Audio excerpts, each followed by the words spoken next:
दुनिया के खूब झका झोले पिया पिया में चोली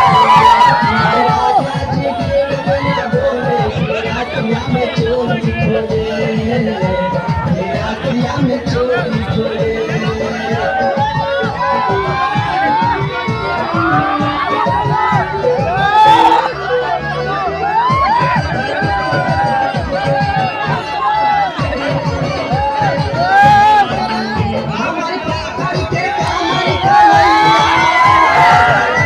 चूसौले मलैया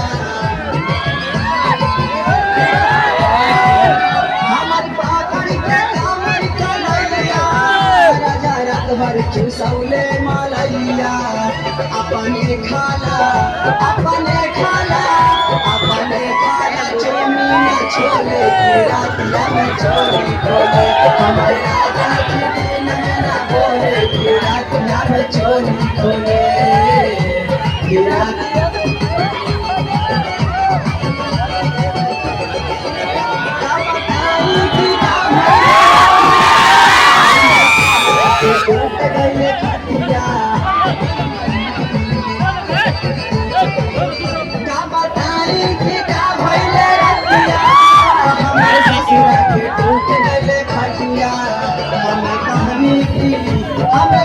हमें कहानी की जुदा होने बोले पूरा पिया में चोली खोले हमारे राजा जी दिन में न बोले पूरा पिया में चोली खोले पूरा पिया में चोली खोले